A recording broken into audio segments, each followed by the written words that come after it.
I knew I had it. I didn't really tell the children them a lot of things like that. I knew what it was all this time is when you had it. I never realized that people this young could have had it. That was the reason.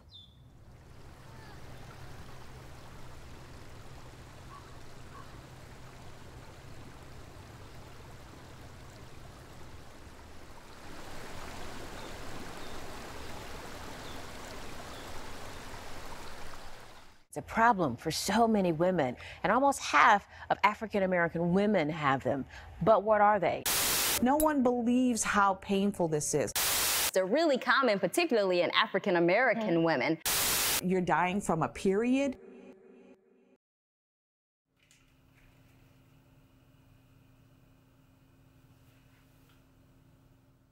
My name is Quay, and I'm from Brooklyn, born and raised. I couldn't leave the hospital until I got a blood transfusion, and I was just like, okay, cool, just give me the blood and I'm leaving. And my doctor told me, no, you're not going anywhere.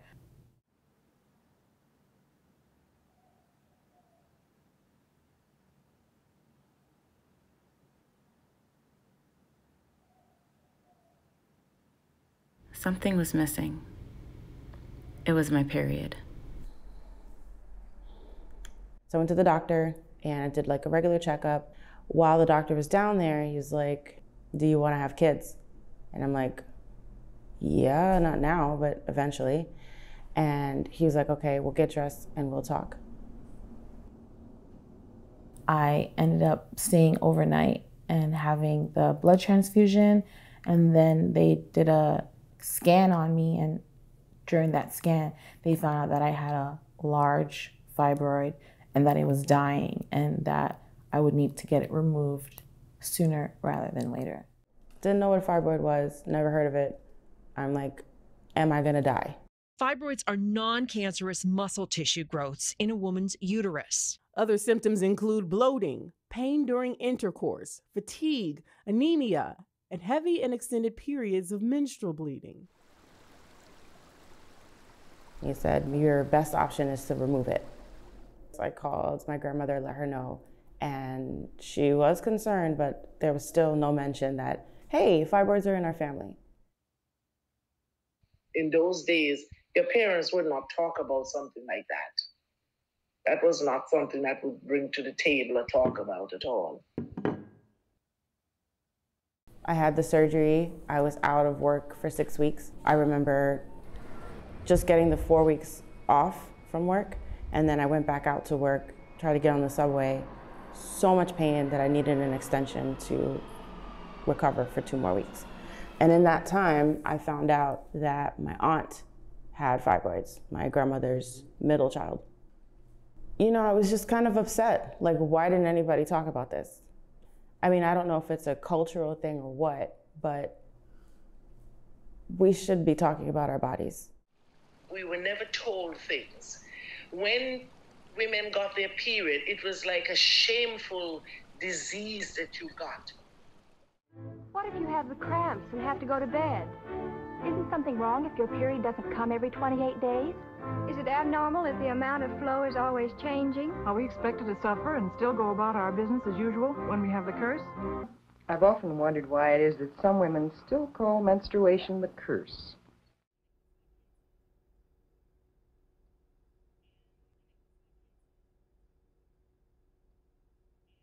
I'm Tanika Gray-Valbrun. I am the founder of the White Dress Project. I am a patient advocate and someone who has had 2 myomectomy surgeries. I did have the knowledge from my mother, but unfortunately, we still didn't recognize that these are symptoms of uterine fibroids, or even if they weren't fibroids at the time, that potentially something was wrong.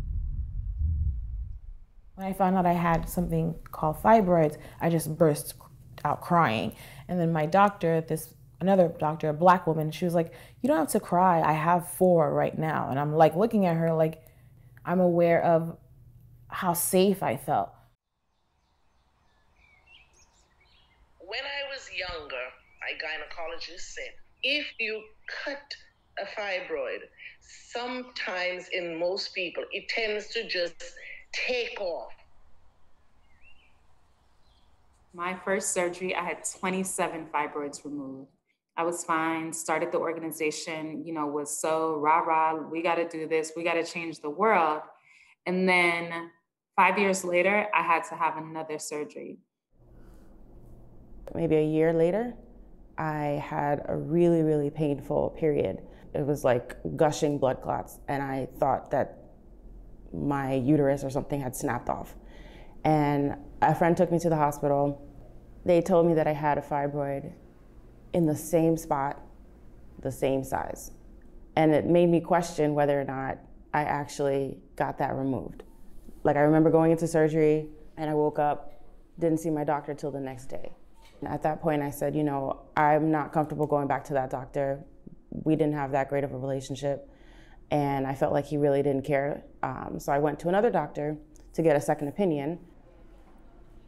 It wasn't necessary for me to take the fibroid out at that point. Well, I'm kind of grateful because I had insurance, and that would cost me $22,000 if I didn't.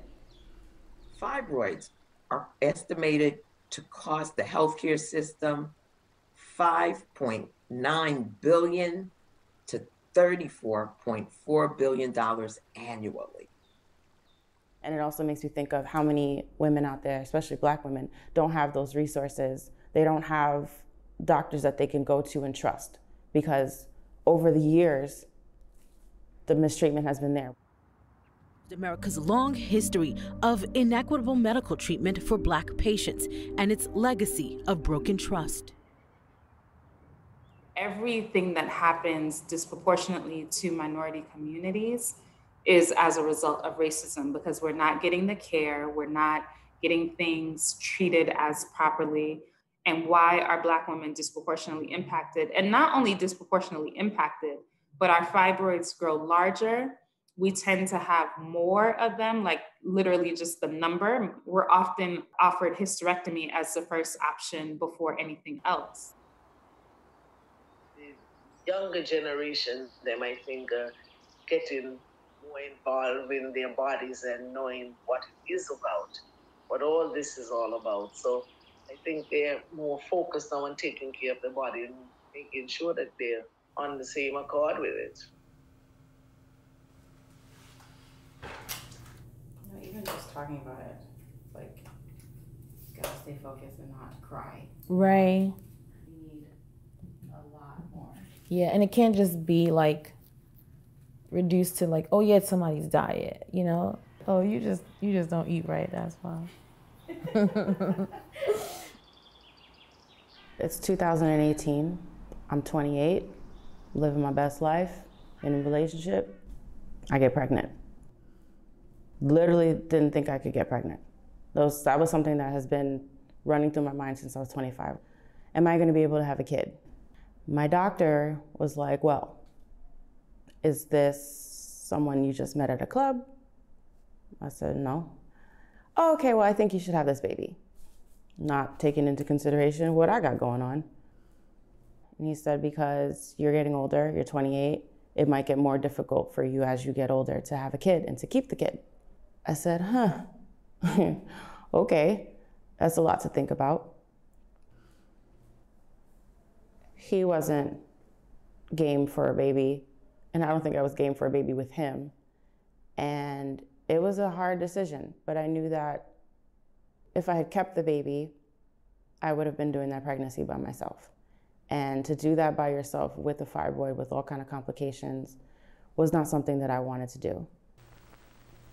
They really can take up your entire uterus. And that's why sometimes they impact fertility, because they're, competing for the same space as a baby. I felt like that was the best thing that I could have done.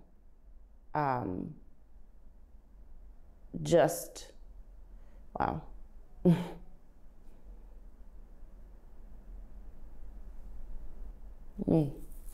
Fuck. It just made me think about how unprotected Black women are. And I felt like in that moment I wasn't protected, I wasn't cared about. And yeah, I support my decision, but it was tough. The most disrespected person in America is the black woman. The most unprotected person in America is the black woman. The most neglected person in America is the black woman. Do you feel protected as a black woman? Absolutely not. I don't feel like we're protected. Historically, what we've had to endure, how we know that stress can manifest in your body in certain ways. So is it like our traumatic experiences, our historical references, that pain, that stress, those challenges passed down in our bodies? I don't feel like people understand the breadth of it, you know? Like, we're at the forefront of every movement. We're all the ones that are always speaking out for other people, but nobody truly makes sure that we're good outside of each other. A lot of these diseases that are going around, stress is part of it. Stress brings it on. We don't have enough time for relaxation and stuff like that. I don't allow myself to rest. And I feel like as Black people, we do not allow ourselves to rest. We're just constantly burdened with the way that we're not respected and valued. So of course that will have a physical effect on us. Knowing that, understanding that, and still maneuvering in the world, trying to be strong because you don't want to look like an angry Black woman, or you don't want to look like you can't take on all of that and still successful. So imagine that toll, what we have on our mind and on our bodies.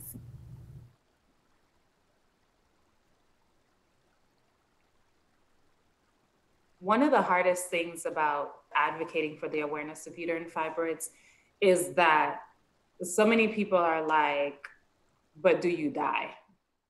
Fibroids may not directly kill you, but the symptoms of fibroids can absolutely kill you, because I think we've set that standard for cancer and heart disease. The attention that it deserves, it just doesn't match the outcome.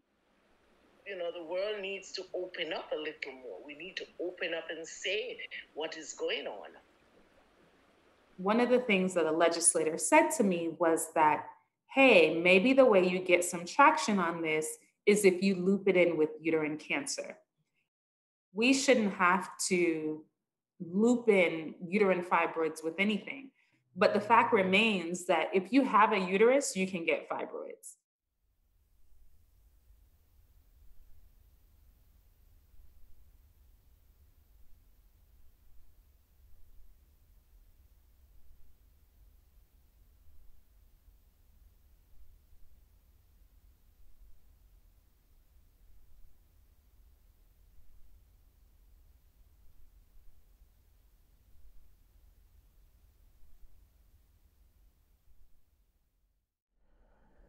So yeah, oh yeah. Wow, I didn't think that was gonna happen.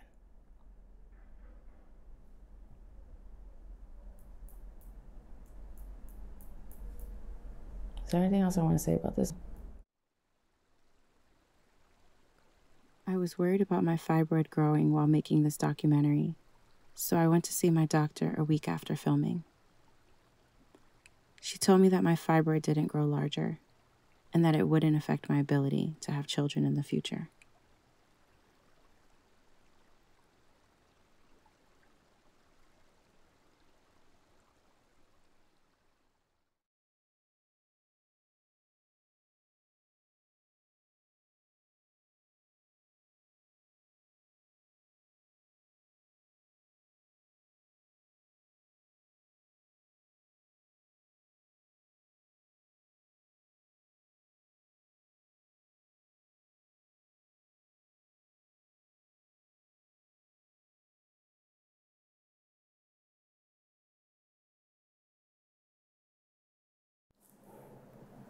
Do you think so?